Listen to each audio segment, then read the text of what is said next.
Burgess here with Music Marketing TV, and today we're going to be looking at Effectrix2. What you just heard was a demo where it was used for transitional purposes. These things back here are for dynamics for like different instruments. The real magic is right here, and a lot of the automation is actually included right inside the plugin itself. Stuff like these swells that I have going on here, for example. So there are already videos covering the entire thing and also what each effect does and how it specifically works on the Sugarbytes channel, their channel. So instead I want to look at how to do something cool with it. So here I have these opening chords. They're coming through right here. If we were to solo them up, and let's go ahead and bypass Effectrix entirely for now. This is what it sounds like at the transitional section.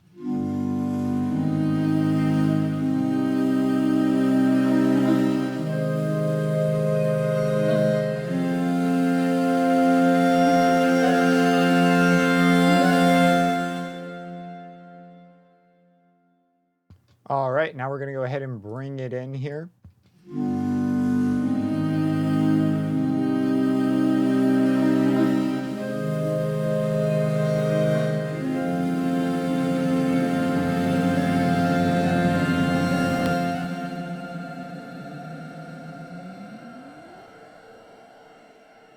Now, in the context of everything, I could really pump this up here. The wet level for the mix level and the triggering, I'll explain here in a second. But if we go ahead and bring everything in, and you can just hear how this swell just contributes to the overall intensity.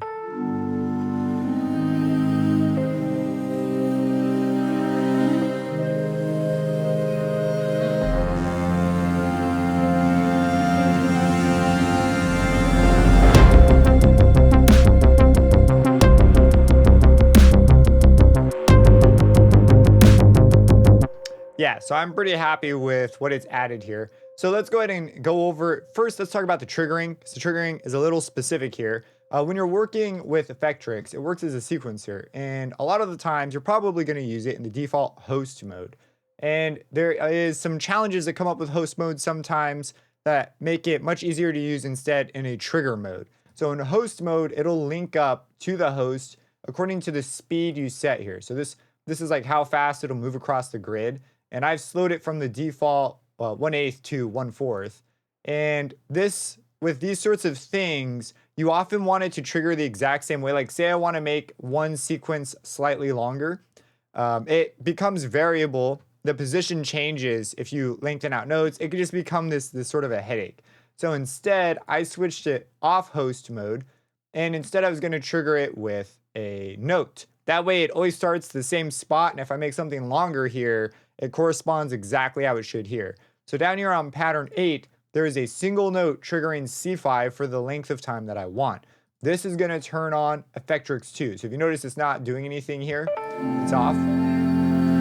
And then I have a MIDI out plugin. If we pull this up here, there is a MIDI out on port 11. And on that port, I have set Effectrix to take a note. So the input is on port 11. So it sees this note, and that's when it starts playing. Now, the reason I'm starting playback a little sooner is some of these effects rely on loops and the audio at that current moment in time. Some of these sounds, well, these sounds have reverb on them. And so if I just start it here, it's actually going to sound different than if I start it over here. For example, let me just do that real quick. So here it is starting here, and now it's going to pick up the audio right at this moment, and then I slowly mix it in. But let me just show you how it sounds a bit different.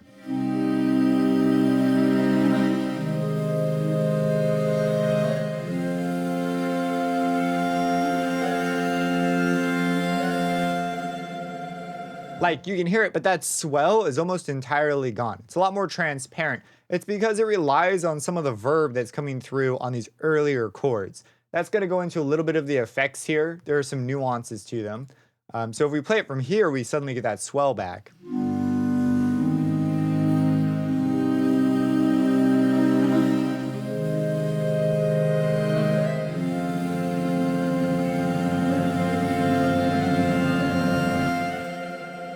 Pretty weird, huh? And that gate, by the way, is not me turning things like, I'm not doing anything there to make the gate suddenly stop. It's an effect of how these loops work.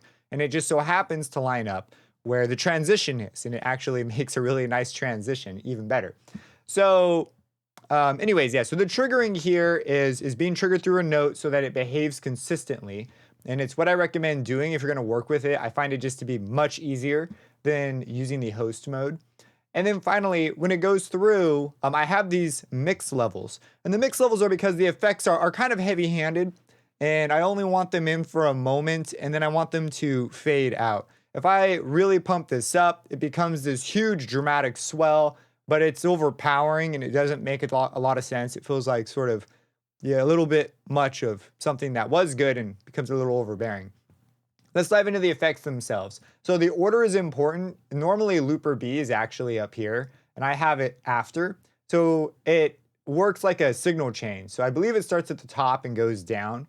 But we have here the grain module, and the grain module is got a grain size that is moving around, and this one is being automated. So they've really done some cool stuff with their automation, and you're going to see a couple different takes. There's really two modes that I use a lot.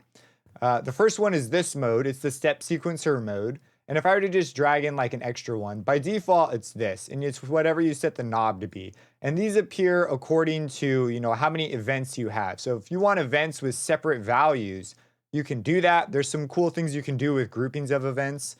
But anyways, if let's say that I have this one event and I want it to slowly rise to another level over this amount of time, I could come over here and change the type, and there's a bunch of different types. But the most common one are going to be the first two. I mean, I guess the first one's the most common, but from to and step sequencer are really great. So from to will go to some value, and it will offer you a slope, and then this alone is like super handy. And sometimes it's easier to do multiple of these and just adjust the slope and the values than it is to use a step sequencer. So occasionally I'll break events up like that. Other times, the step sequencer is better, where you can put in values and then you can smooth those values out so that they slowly ramp to. And if you, oh, sorry about that, hold control, or is it shift? It will act like a line graph, which can be a nice workflow way of doing things. There are a bunch of macros for all these things. You right click to delete an event. So with those, on these, various knobs have different values.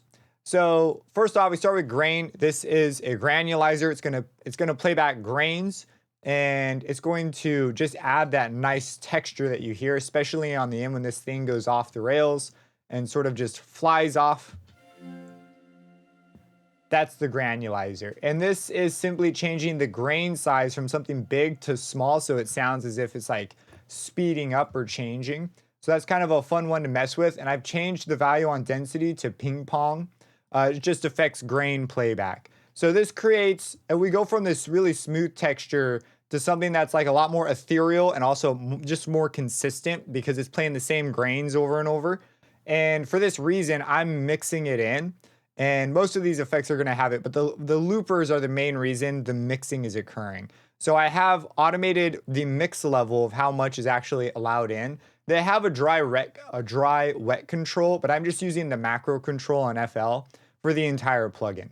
So anyways, that's the grain. That's really it for those. There's not a lot here going on other than to create that texture. And we can actually bypass these others and just hear its contribution. So if we go back here and just listen.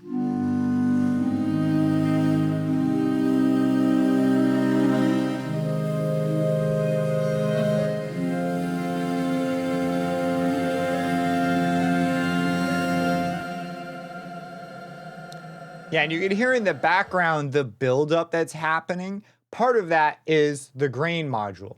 And it's cool. I've got it down halfway, so a lot of the direct sound, the original sound, still comes through, and it just sort of adds a layer to what's going on. Finally, or not finally, next, we go to the looper. There's two loopers. I like looper B more than looper A, because looper B has a continues mode. There's some nuances between these. I've actually not seen their video on how the effects work, so but I'm sure they probably cover it there. On the looper, there's a continuous mode where it continually sort of grabs the new loop section from the playback head, and then according to how your size is, sort of will change how it refreshes. And you get these really cool effects that way. I have it on forward, and these two, this has a slightly slower end speed. And this has the effect of having this sort of like pitch bend effect as it plays. These three effects are part of the buildup, and this one is part of the buildup, but it's more of a texture, and I wanted that to carry over. And it's the reason why this one goes all the way while these stop at that end. So the looper is just there. It just has a loop. It goes through. It grabs chunks of audio every time. It contributes to the build a lot better. And it's coming after the grain module. So that's going to affect what the looper is grabbing. So if we go ahead and play it now with the looper on.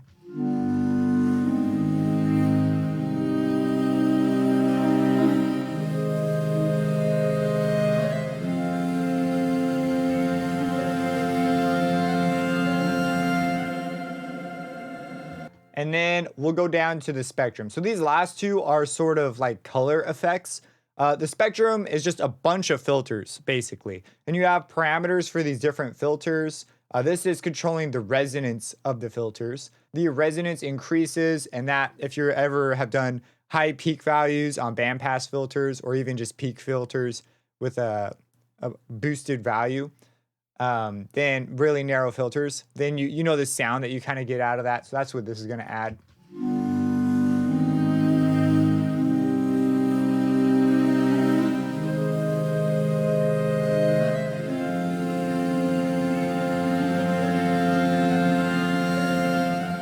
And then finally we have Crush. Now what Crush's job is to just drag the whole thing up. It's kind of soft. You can do stuff with compressors. I was like, hey, why don't we just use Crush and bring the drive up? So I literally touched nothing else. I just grabbed it because it's a distortion, and I was actually very pleased with the result and amped it up quite a bit. This is what it sounds like.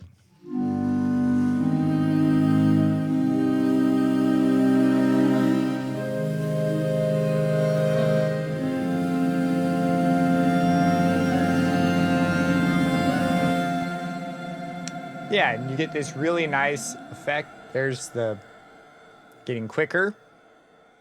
And then it just fades out. By the time it disappears, you can't hear it anyways because this other stuff is so loud. But anyways, yeah, that's how the effect works. I think it's a pretty cool effect.